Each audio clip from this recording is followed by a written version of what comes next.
Okay, cool. So, how's everything? You're in LA, right? I am in Los Angeles, and things are okay. I've They're definitely just okay. been trying to I take care of myself mentally, physically, and just be there for my family and friends. How about yourself?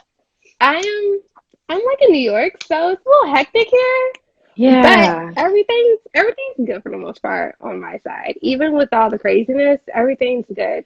But I know like your family's in Hmm. Florida, right? They are in Florida, hanging So out, how doing Floridian things. so how are they? Like, because I know Florida is kind of like it's crazy down there, like with everything that's happening in the news and people being out on the Oh my goodness. beaches and everything. So how's that going with your family? They have been really good. They have been really good at staying within the social confines, and they're actually a little bit on the older side. They won't get mad if I say that. But so they have been very, very careful and careful for other people as well. That's good. And first of all, I want to say congratulations because this is like your first leading role in a feature film, right? Yeah, it So how it is. and like you just come off the success with the first season of Nacy Drew. Like you're having a killer year right now. How's this all? Thank you. You're welcome. I actually love that show. So Do you and that's how really? I love that show. Yes, I do. Hey, I I love really love that. that show. so, Yes. so how does it feel? It's unbelievable almost. I feel like I mean, I've been doing this since I was a kid, since I was like 8 years old. And Oh wow. if you had told me when I was 8 years old that I would actually be doing this and being on a TV show and getting to star in a film that is centered around an Asian lead, I'd probably be like, "Oh my goodness, like you're so crazy, you're lying." It's unbelievable. It's quite literally like my childhood dream coming true, and it's such an honor to be doing this. So like, why are you kind of shocked? Because you said you've been doing it since you were 8. So like, what, 2006? That's a long time to be doing something and like to just be shocked that it's happening. Like you stuck to it. So why were you shocked? I guess it's shocking because I mean, this is something that every actor goes through. You try and you try and you try and you try, and you're never actually sure whether it's going to take off or do something because the business is so fickle and there's so many things that go into making a movie or a TV show. And also, too, I never really thought that a role like Ellie Chu would exist when I was a kid. I was kind Hmm. of watching like Brenda Song be London Tipton on The Sweet Life of Zach and Cody, which is Or like, awesome. or like Wendy Wu in what Wendy Wu Wendy Wu, Homecoming? Homecoming Warrior. Yeah. Yes, that was my jam. But I never really thought stories like this would exist for someone like me. And yeah, I don't know. I guess I'm just always surprised at everything. So take that with a grain of salt. I just am always like amazed by everything that happens. So Well, I will say like you're coming up in like I a good-ish time in Hollywood because I feel like Hollywood is trying to go through this renaissance where they realize that we got to stop whitewashing everything. There's a whole bunch of other stories that we have to like open up and share with the yes. world. So like you are coming up in like a really good time. Thank you. And I love that you say that too, because every single nationality has a story to tell. And Yes. it's realistic. People are different races and nationalities all around the world. So now that these opportunities are arising, it's amazing seeing that representation, and it's amazing seeing the way that people take to that, like seeing themselves on screen and seeing characters that they can relate to and make them feel confident about who they are, you know? And like I've come to realize like everyone has to realize that like even with every nationality there's different stories. Like I remember I was watching like Super Rich Asians and it just talks about like the viewpoints of being an Asian American and being from Singapore Hmm. and and everything's different. Like how everyone experiences life and their customs are all different. And I feel like Absolutely. everyone's had like this single minded view on like how each person's like background is. And I think that's why stories like this are so important. And I'll just give examples for the Asian experience. You look at To All the Boys I've Loved Before, and then you look at Crazy Rich Asians, and then you look at the half of it. And they're all so different. Different. I mean, even though Ellie Chu is quote, a nerd. And I say that because the director has said that too, so I'm not calling her a nerd. It is completely, I mean, it's not just that though. This girl, her mother dies, you know, and she becomes friends with this guy at school. It's not just, oh, you know, the Asian girl who's good at math. And Ellie, as far as we know, is not even good at math. She's good at writing literature. And yeah. Words. But like what I really loved about this movie is like it just shows it's transformative. Like it shows the impact that like a friendship can have on a person's life and their view of life. Because I will say like Ellie was just like in her own world. She didn't really go outside of it or understand what life as a normal teen was until she met Paul, who roped her into like doing this craziness, which I like to call excellent catfishing. You know what? With them, and okay, I do not encourage catfishing. Let it be known, you guys, everyone who's watching. Like, that is not. I think I like catfished someone on like Neopets once, and I told them that I like looked a certain way, and I didn't. It was on Neopets, so like I was also like 7 years old. But other than that thing, it's funny because I don't think these two realize that they are catfishing. I think they're just like. I mean, Paul's like, I'm in love, and Ellie's like, okay, I guess. Ellie basically wants to get $50 to pay her electric bill. Yeah. Paul just wants Aspen to notice, and I just don't think either of those two really think about that, which is unfortunate. But, you know, that's kind of what happens when you're in high school. Sometimes you don't think about those things.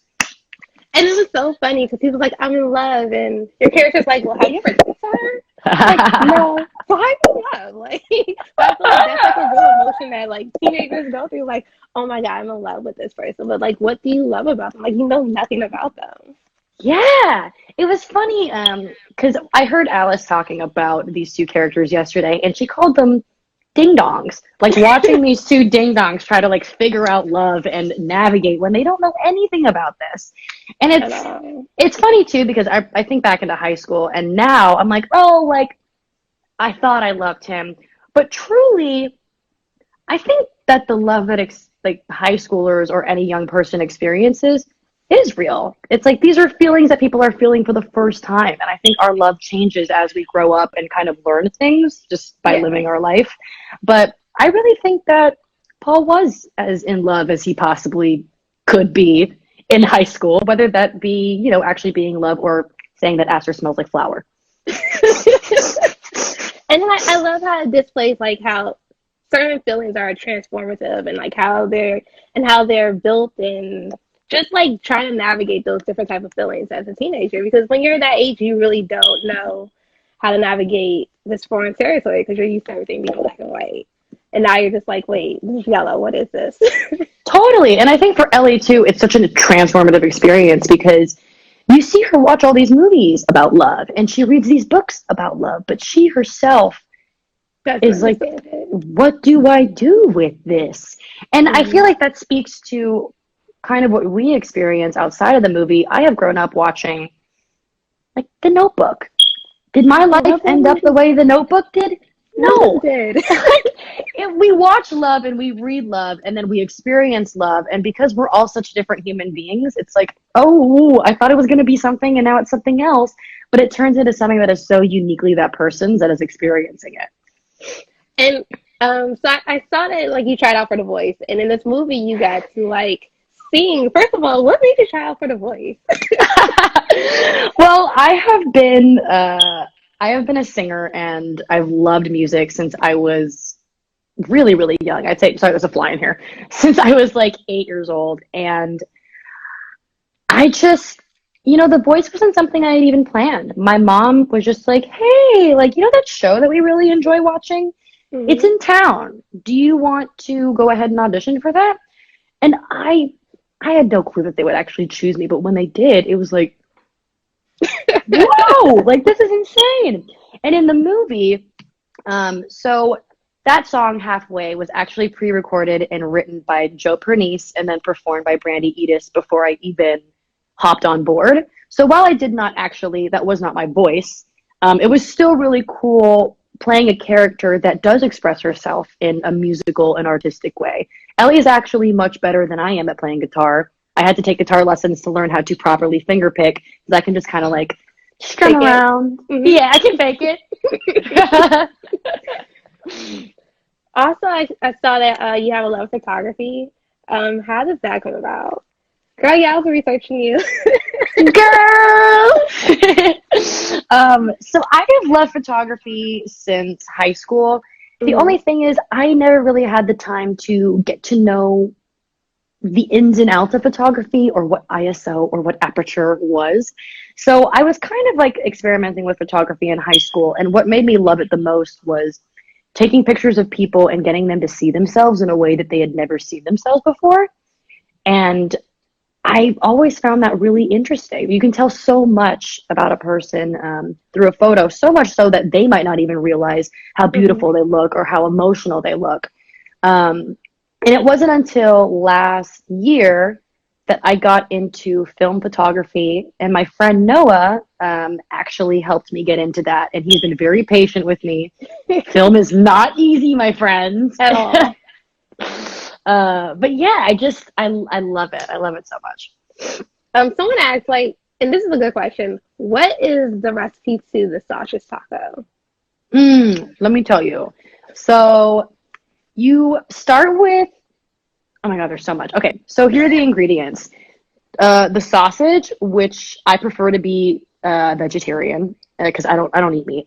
But so the sausage, cilantro, guacamole of choice, taco shell, and then just like a bunch of other stuff that you would put on a taco.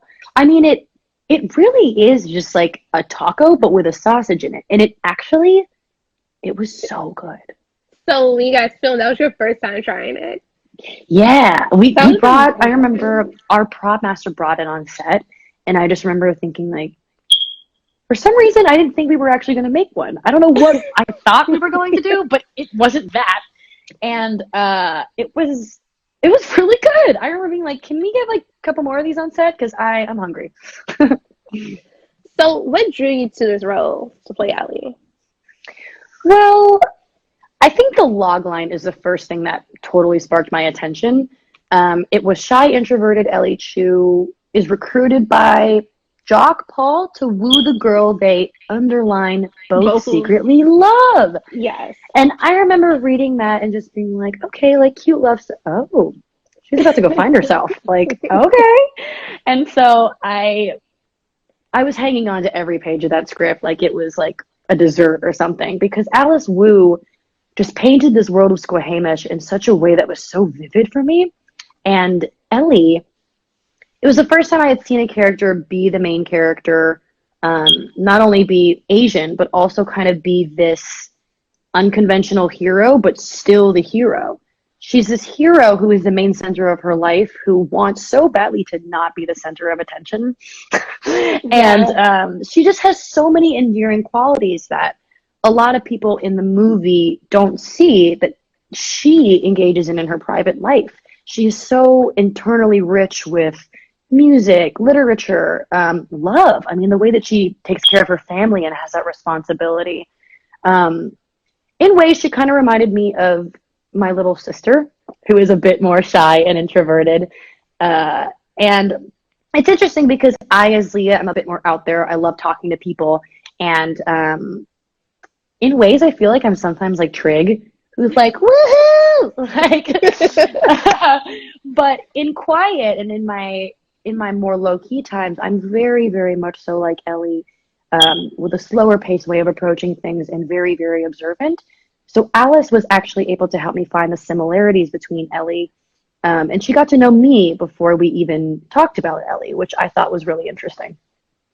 Okay. So I know one of the things that like I really found interesting that I feel like happens a lot, just in real life when people immigrate to America, like they talk about Ellie's father who had a PhD in engineering, but he could not get a PhD level job because Yeah.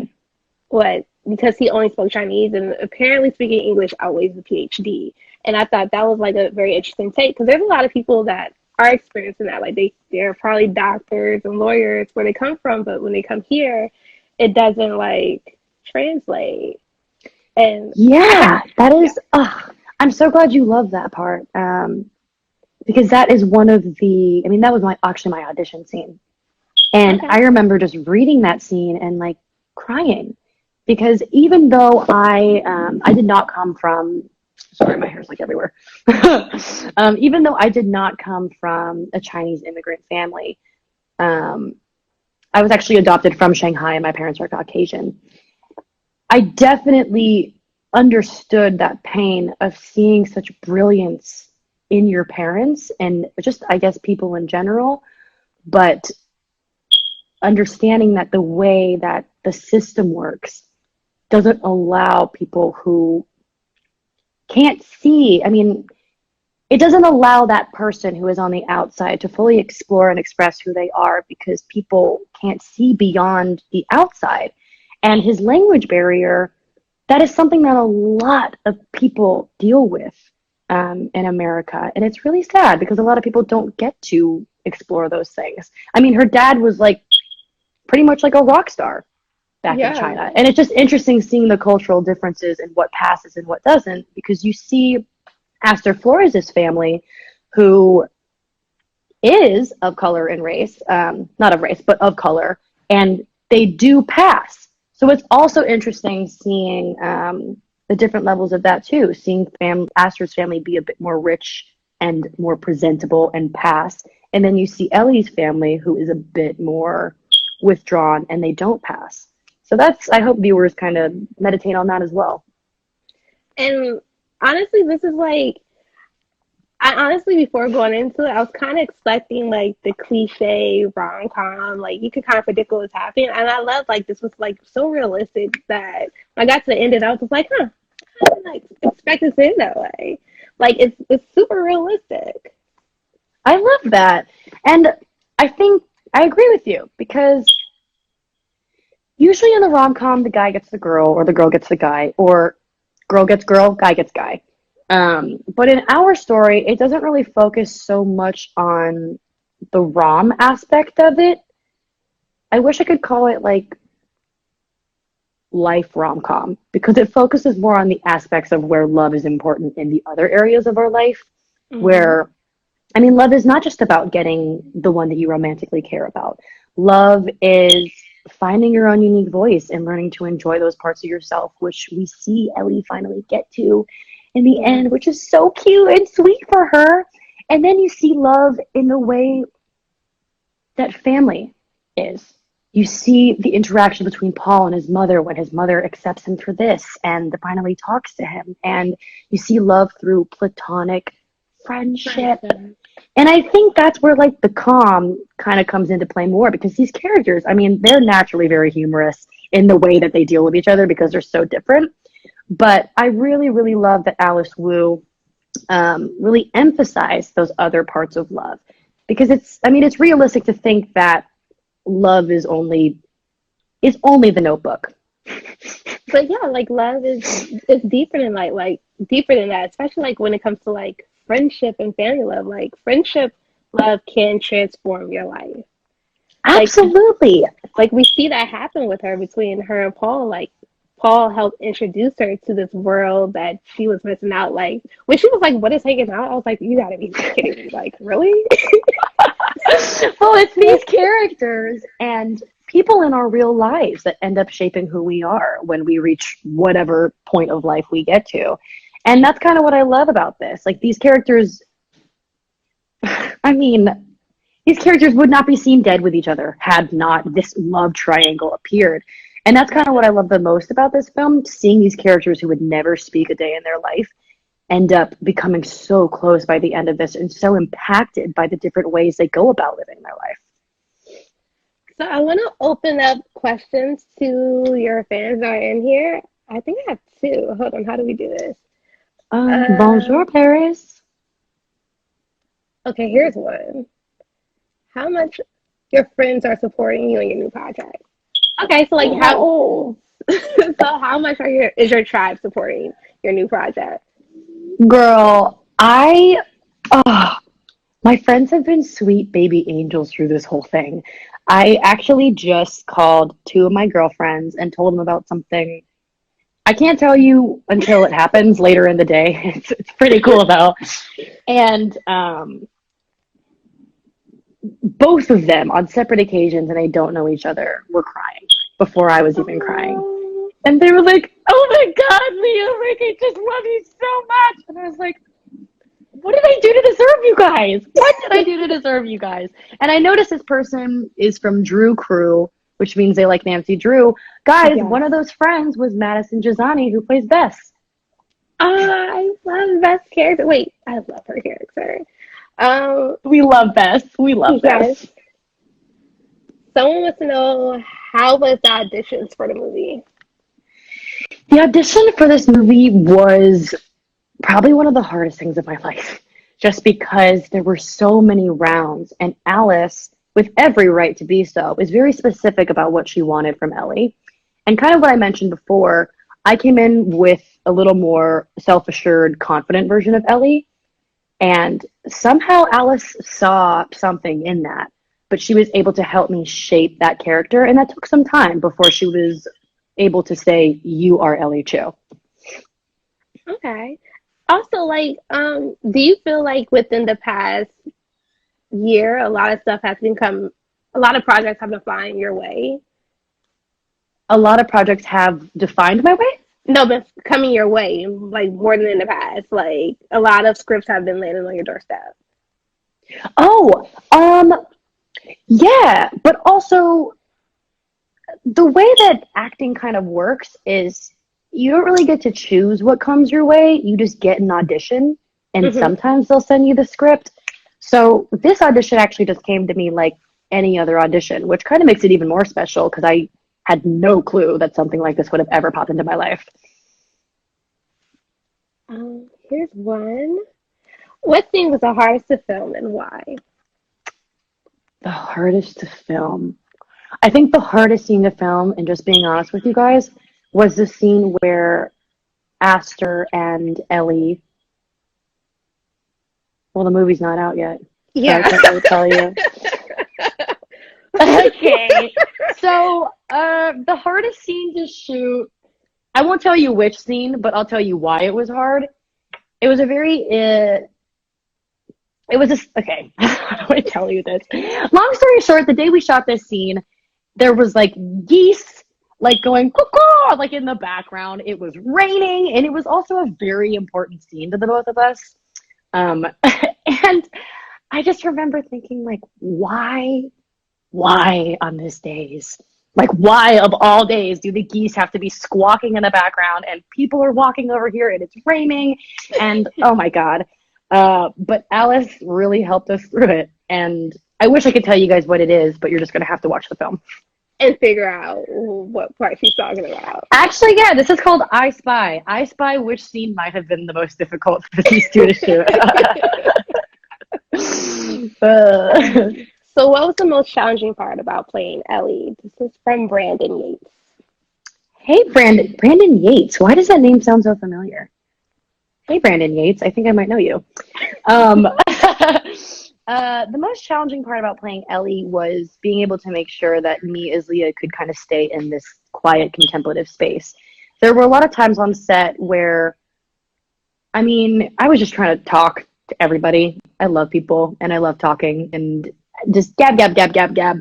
And there were a lot of times where Alice had to pull me aside and be like, okay, we need to center ourselves and find that place of Ellie, who is not like that. She is not very aware. She doesn't hold eye contact with people. She doesn't talk to people. And I found that very difficult for me just because it always put me in this really, really vulnerable place. I felt very cushy, very like soft and cushy during this whole film, which was actually really cool. But I found that being vulnerable and just in that state of not having to externally express was a bit harder for me. And I'm going to take one more from everyone. Okay. Do you have any funny stories from set? Funny stories from set. Y'all, I got so many funny stories from set. Yeah, so the scene which you guys see in the trailer, so I'm not spoiling anything, where Paul pulls Ellie off of the bike. I am not a good bike rider. I was I gonna ask you about that because as you were riding the bike throughout the movie, I was like, she knows how to ride a bike because it's like girl, the whole time I am okay. I'm like, oh, this is the bike. I'm like, oh, like trying so hard to look like a pro on this bike. And that bike was actually very easy to ride on flat ground, but I guess Squamish is just filled with impossible hills. mm-hmm. And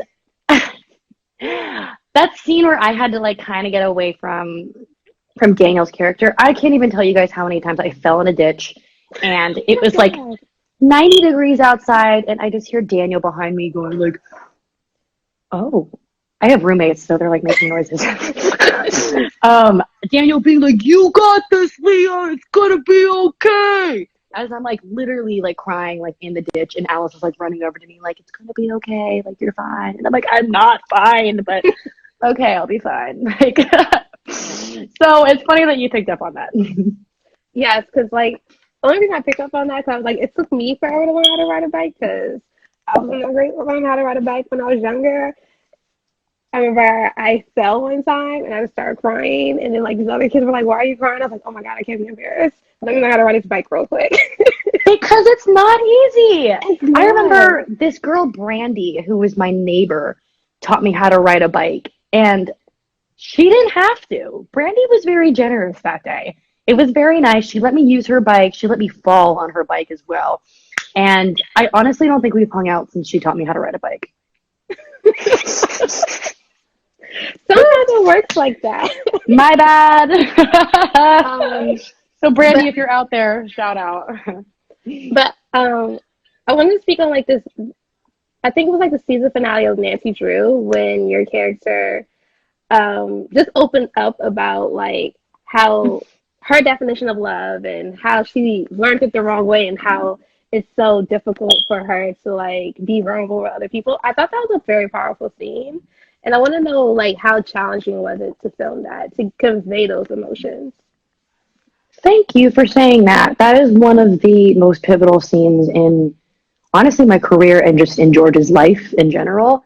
And I hold that story very, very close to me because, I mean, we just went through the Me Too situation Yeah. with everything coming out like that. And, you know, a lot of times in TV, things like that aren't talked about. You don't really get to see the redemption of certain characters. You don't get to see this. And that's why this was so important because George having to go through what she did with Ryan, that should never be swept under the rug. And for George to kind of be able to verbalize that and also have people at home get to see that that is something that you can do and it is okay to like speak your truth. It's really cool that I got to be George fan and do that. I mean, it was just like, it hit really close to home for me as well, just because I know other females who have struggled with that kind of situation. And, if anyone out there has watched that, I hope you guys enjoyed it and, feel seen, you know? I love it because like at the end you can see how like she's now on the path of self healing and she's trying to like fight through like all these toxic traits that she picked up because of Ryan. Like so I really like that. Absolutely. And, one thing I loved about George Fan in that situation, as much as this terrible, tragic thing happened to her, she was able to say, I am George freaking Fan, and you're not going to take a piece of, like, my life. Absolutely not. And me as Leah, I'm like, yes, George, even though I am George. Yes, George, take your life back. Take back the night, because that is what she deserves. So is there anything you're working on now that you can talk to us about? Well, I know we're in quarantine, but is there anything you were working on before quarantine that you can talk to us about? Unfortunately, I am not working on anything. But I will say to you guys, just tune into my page every once in a while. I'm doing music lives and doing like just rando concerts for people.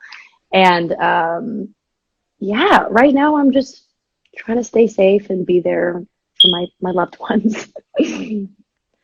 And what are some things you're doing to keep yourself sane? Because I know like a lot of people aren't used to being confined to like one place and being told to like stay inside. Like we're legit all this on punishment. So how are you getting through this? Well, there's good days and there are bad days. And I think it would be unrealistic to expect this whole situation to be bad or to be just good. And I've really been working on being gentle with myself when the days do get rough. There's a lot of pressure that everyone's having to deal with right now. There's a long, long, long list. And first of all, if anyone's watching from this, I just want to say thank you to the people out there still working and providing a life for us. Without you, there is no me or you or whoever is watching. So thank you. But I've really tried to stay in contact with my loved ones and just be there for them as much as possible. I find that whenever I am sad or not feeling good, just getting out of self and reaching out and supporting others really, really just helps me stay connected. And it also helps the person on the other end of the line stay connected. And I just want to tell people out there, like, take it easy on yourself. Like, you don't have to be baking billions of cakes and starting your own book group. If it literally is just you waking up in the morning and brushing your hair and making you coffee, that is enough. Take it easy on yourselves. And I hope that people, find that love for themselves during this. Someone said, please keep posting stories of you singing. I think that's... Oh, okay, Susan. I will. Well, I want to thank you for talking to us today. And the movie's out Friday, right? May 1st. Yeah, Friday. Isn't that crazy? Yeah, that was like 3 days. I was like 3 days. 3 days of May 1st or May 2nd. Like, I lost track of the days. I feel like April started forever ago, but then I thought it was May already. That's like the prime example of like how my sense of time, it's just been like one long day. Yes. Oh my gosh. One long day. So May, just letting you guys all know, I'll be your personal calendar, is coming up on Friday. And today's Wednesday. Today is Wednesday. Yes. So good. Well, is there any last words you want to say before we go? I just want to say thank you guys, and I love each and every one of you.